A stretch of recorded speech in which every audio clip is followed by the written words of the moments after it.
Hello, my name's Lewis and I'm an addict. The truth of the matter is, I'm addicted to my smartphone. I can't put it down and it's become an issue in my life. Now this video is for all of us. Each of us have something that we depend on or are addicted to, and this video is to just let you know that you're not alone. Addiction is an attempt to regulate our inner state through external behaviours. It's complicated.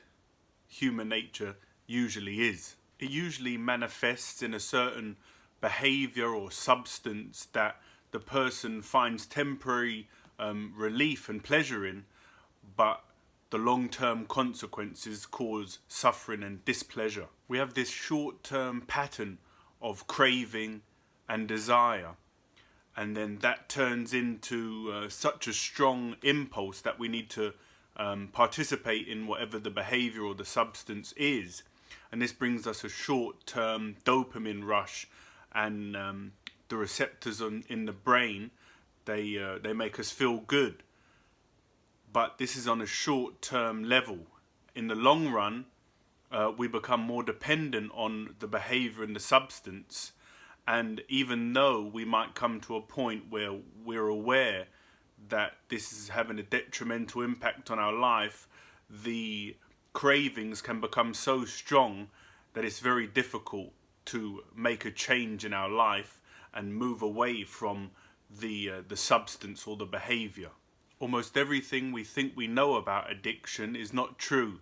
For example, there's no such thing as an addiction hierarchy.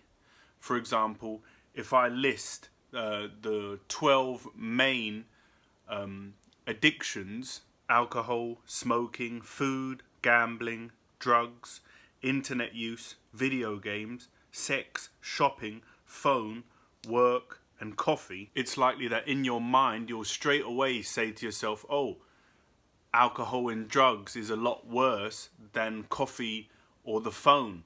But this is wrong. This is a fallacy. It's not true. Overindulgence in any substance or any behavior can build and turn into a dependency. Remember, it's an external way to try and regulate our internal state, which can't be done. To regulate an internal state, you have to look inwards and not outwards to these substances or behaviors. Those things which I listed are often the easiest way to get a big dopamine rush, and we have neurotransmitters in the brain that act like a psychological reward system. So you have a cup of coffee or some drugs, or you pick up the smartphone, whatever it is that you might be dependent on or addicted to, and it brings a huge rush of dopamine into the brain, and obviously that makes us feel good. That's why we indulge in these behaviors, and the brain tells us that that's good. It's a good feeling. So of course, what do we do when something makes us feel good? We want to repeat that behavior and do it more and more, and this in turn strengthens and increases the dopamine rush that we get, and so then it becomes a vicious cycle, which becomes an addiction. And obviously this is a very simplified way of how addiction begins, but I think you get the picture of this give and take between the brain and the behavior, and then before long we're out of control. What can we do then if we find ourselves in this prison of recurring pain that we're out of control of? The first thing would be to recognize our situation. If you don't know that you're in prison, then why would you ever want to escape? So the first thing to do is to recognize that, yes, I have an issue with this thing and I need to escape it. I need to work hard and I need to get away from it. Because without admitting that we're powerless and we need help and support, there's no way that a change will ever occur. Internal pain is a very difficult thing to focus on and work through. And so of course it's much easier to just numb it for a brief moment with whatever substance or behavior is our chosen one. What makes it even more difficult is that the cultural norm is to escape and remove ourselves from whatever our pain is. For example, food, alcohol, social media, gaming, sex. None of these things are illegal or frowned upon in society, but each of them made the list of the 12 most common addictions. The very world and society that we live in would much rather give us a brief band-aid or a little escape from our pain, rather than for us to look inside and find the core issue of what it is that's causing us the pain and distress, and then work on it from the inside out. We're given it neatly packaged and well marketed, a brief distraction from the very moment that we were born and lived to experience. It's a little escape from the now for now. So what can we do? Well, what we must do is build and develop support groups and connections with individuals who have been through a similar experience than we have. The opposite of addiction is not sobriety, it's connection. And a lot of the time, the reason that we indulge in these behaviors and substances is because we're disconnected. We don't have anyone to connect to. And so by developing these support groups or accountability partners, then we can really start making a positive change. What also helps is, after forming these support groups and positive bonds, is to, as best as we're able, to remove ourselves from the places or things and situations that might act as a trigger and cause us to slip back into the behaviors that we're trying to move away from. If you could benefit from support, but there's nothing close to home that quickly springs to mind, there's a number of websites that you can use to start finding and building your support group. Recovery.org, Addiction Centre, the NHS, Smart Recovery and Healthline. I'll link them below in the description to the video. The one thing that all of these support groups emphasize is the motto, one day at a time.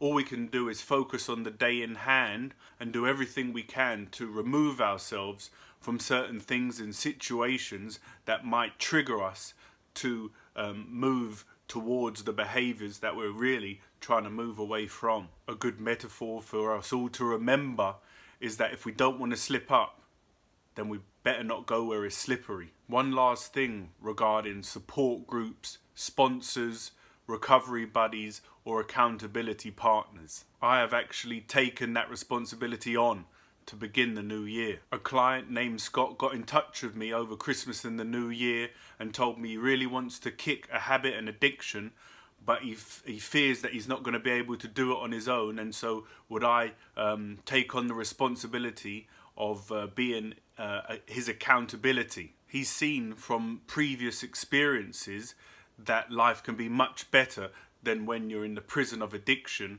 and so he made the choice that he wants to move towards a better life and away from the prison that addiction causes.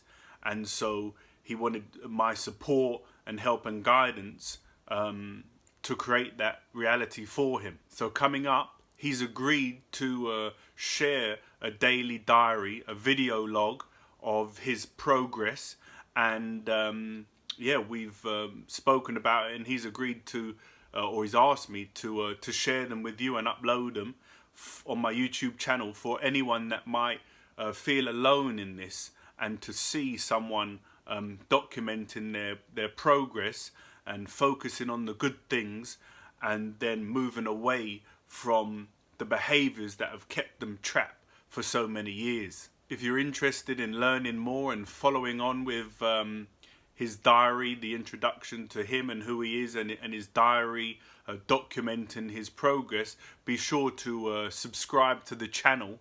And also, if you know anyone that suffers from addiction or has some habitual tendencies that are holding them back, be sure to share this video with them, because a lot of people suffer in silence, and it's not the way to do it. There's support everywhere around us, on the internet, with close friends and family, at work.